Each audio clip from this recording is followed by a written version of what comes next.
প্রিয় বন্ধুরা, তোমরা যারা মাধ্যমিকের আমার ভাই বোন রয়েছো, মাধ্যমিকের ফেল নিয়ে চিন্তা করছো, তোমাদের জন্য রয়েছে সুখবর। একই সাথে তোমরা যারা চিন্তা করছিলে যে কিছু নম্বর কোনো সাবজেক্টে কম আছে, সেক্ষেত্রে কি হবে তোমাদের জিজ্ঞাসা অনুযায়ী সেটাও জানাবো। এবং এবছরের পাস ফেলের হার কত শতাংশ রয়েছে, এবছর বেশি ছাত্রছাত্রী ফেল করলো না পাস করলো, অফিসিয়াল এখনও পর্যন্ত কি ইনফরমেশন রয়েছে, সমস্তটা বিস্তারিত এই ভিডিওতে তোমাদের জিজ্ঞাসা অনুযায়ী তোমাদের সঙ্গে আলোচনা করব। কাজেই ভিডিওটি প্রথম থেকে শুরু করে শেষ পর্যন্ত ওয়াচ করো। ভিডিওটি ভালো লাগলে অতি অবশ্যই একটি লাইক প্রদান করো। আমাদের পরিবারের সদস্য না হয়ে থাকলে সাবস্ক্রাইব বাটনে ক্লিক করে বেল আইকনে ক্লিক করে অল নোটিফিকেশনে ক্লিক করে আমাদের পরিবারের সদস্য হয়ে ওঠো। দেখো, ভিডিও শুরু করার আগে তোমাদের একটা বিষয় জানিয়ে রাখি। তোমরা জানো তোমাদের মাধ্যমিকের রেজাল্ট সর্বপ্রথম অনলাইনে দেওয়া হবে এবং তারপরেই অফলাইনে তোমরা মার্কশিট স্কুল থেকে সংগ্রহ করতে পারবে। কিন্তু অনলাইনে সবার আগে কোথায় তোমরা তোমাদের রেজাল্ট দেখতে পারবে, তার জন্য কিন্তু একটি অ্যাপ রয়েছে যেটার নাম হচ্ছে ফার্স্ট অ্যাপ মাধ্যমিক রেজাল্ট।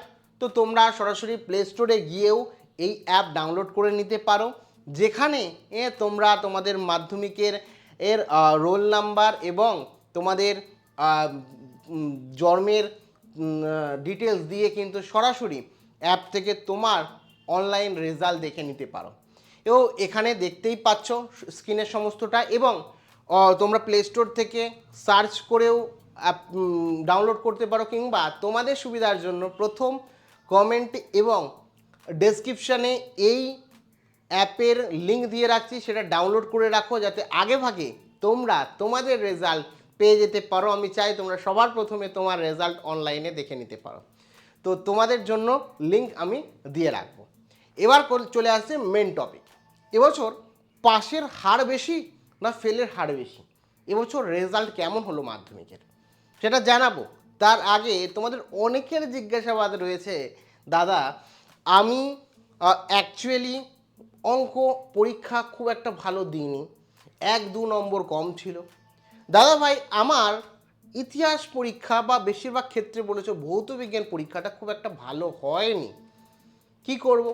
আবার অনেকে বলেছো স্যার আমার সব পরীক্ষা ভালো হয়েছে, কিন্তু একটা পরীক্ষা নিয়ে চিন্তা, সেটা হচ্ছে ইংরাজি পরীক্ষা। অনেকের অনেক ধরনের জিজ্ঞাসাবাদ রয়েছে, অনেক ধরনের সমস্যা রয়েছে। কেউ বলছো 2-3 নম্বর আমার কম লিখে এসেছি, কেউ বলছো 5 নম্বর কম লিখে এসেছি, কেউ বলছো অঙ্ক পরীক্ষার ক্ষেত্রে আমি 10 নম্বরের অ্যান্সার দিয়েছি, তাহলে কি আমি পাস করব? তো প্রথম কথা বলে রাখি যে যারা সাদা খাতা জমা দিয়ে এসছো তারা যে পাস করছো না সেটা তোমরা নিজেরাও জানো। কেননা কোনো শিক্ষক বা বোর্ড সাদা খাতা জমা দিলে তোমাদের পাস করায় না। তোমাদের আগে থেকে বারবার বলেছি, যতটা পারবে খাতাকে ভরাবে, লিখে আসবে। স্যাররা বা টিচাররা বা বোর্ড বা রাজ্য বোর্ড কিন্তু তোমাদের প্রত্যেককে নাম্বার দিতে চায়। সেই জায়গাটা, নাম্বারের জায়গাটা বা নাম্বারটা দেওয়ার জন্য লিখে আসতে হবে, সাদা খাতা জমা দিলে হবে না।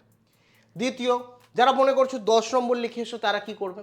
দেখো আমি না রীতিমতো 2013 সাল থেকে মাধ্যমিকের ছাত্রছাত্রীদের পড়িয়ে আসছি।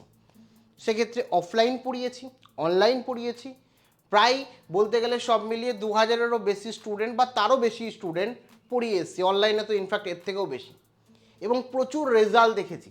সেই এক্সপিরিয়েন্স থেকে বলছি, কেউ এরকমও দেখেছে যে পাশ করার মতো নয়, অঙ্কে একদম কিছু জানে না, মানে কিছুই শেখেনি, এমনকি a+b তার হোল স্কোয়ারের সূত্রও ঠিকঠাক জানে না, বা তাকে যদি জিজ্ঞাসা করো যে a-b তার হোল স্কোয়ারের সূত্র কি, সে চট করে বলতে পারবে না, জানে না। তারাও পাস করে গেছে অঙ্কে। কাজে চিন্তা করার কোনো বিষয় নেই। তুমি যদি মোটামুটি লিখে আসো, 10 নম্বরের মতো লিখে আসো, তোমাকে অঙ্ক এবং ভৌত বিজ্ঞানে গ্রেস দেবে, গ্রেস মার্কস দেবে, এবং অঙ্কে একটা ভুল ছিল সেটাই এক্সট্রা নাম্বার তো তোমরা প্রত্যেকে পাচ্ছ।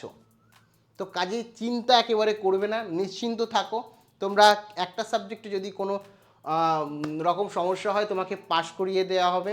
এবং তোমাদের এটা মনোবল বাড়ানোর জন্যই বললাম, আমি চাই না তোমরা হীনমন্যতার মধ্যে ভোগো, তোমাদের যাতে কোনো সমস্যা হয়, তোমরা যাতে চিন্তার মধ্যে থাকো, তোমাদের চিন্তা দূর করার জন্যই এই বিষয়টা আমি বললাম।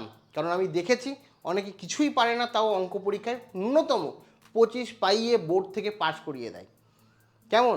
বাদ বাকি চিন্তার কোনো বিষয় নেই। কমেন্ট সেকশানে তোমরা লেখো যে কোন সাবজেক্ট নিয়ে চিন্তা আছো, তো চিন্তায় আছো এবং কত নম্বর কম মনে হচ্ছে, আমি তোমাদের রিপ্লাই দেওয়ার চেষ্টা করব। এবং দাদাভাইয়ের উদ্দেশ্যে অবশ্যই কমেন্টে লিখো, কারণ তোমাদের সঙ্গে প্রতিনিয়ত কানেক্টেড রয়েছি, পরিশ্রম করেছি তোমাদের জন্য, যাতে তোমরা রেজাল্ট ভালো করতে পারো। তো সেই কারণে একটা লাইক করে দিও। দাদাভাই সাপোর্ট করার জন্য কমেন্ট সেকশানে লাভ ইউ দাদাভাই বা অন্য কোনো স্পেশাল ওয়ার্ড দাদাভাইয়ের জন্য লিখতে পারো। তোমরা পরীক্ষায় খুব ভালো রেজাল্ট করবে, চিন্তা করো না। এবার কথা হচ্ছে পাস বেশি হবে না ফেলের সংখ্যা বেশি হবে। তো এক্ষেত্রে তোমাদের প্রত্যেকে বলে রাখি, তোমাদের পাসের হার কিন্তু এবছর বিগত বছরের থেকেও বেশি। তো পাস করছে কিন্তু প্রচুর ছাত্রছাত্রী, ফেল কি একেবারেই কেউ করবে না? এটাও ঠিক না, ফেল করবে। কারা ফেল করবে বলো তো? যারা রীতিমতো কিছুই লিখে আসেনি, একদম শূন্য খাতা, নাম রোল নাম্বার ঠিক করে লিখে খাতাটা জমা দিয়ে চলে এসছে, তারা ছাড়া কেউ ফেল করবে না, এটা মিলিয়ে রাখো। যারা হয়তো নিজের ঠিকানা লিখতে পারে, যারা হয়তো ঠিকঠাক করে মোটামুটি খাতায় লিখে এসছে, 10 পাওয়ার মতোও লিখেছে, তারাও প্রত্যেকে গ্রেস নিয়ে 25 পেয়ে পাস করিয়ে দেবে।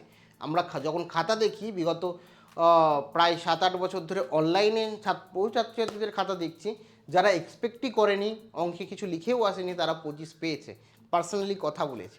আর যারা আমার কাছে পড়েছো তাদের তো চিন্তাই নেই। বাদ বাকি কোনো জিজ্ঞাসাবাদ থাকলে কমেন্ট সেকশনে কমেন্ট করো, তোমরা একেবারে নিশ্চিন্ত থাকো, প্রত্যেককে পাস করছো, কেউ ফেল করছো না, প্রত্যেকের জন্য বেস্ট উইশেস রয়েছে। অল দ্য বেস্ট সকলকে, থ্যাংক ইউ।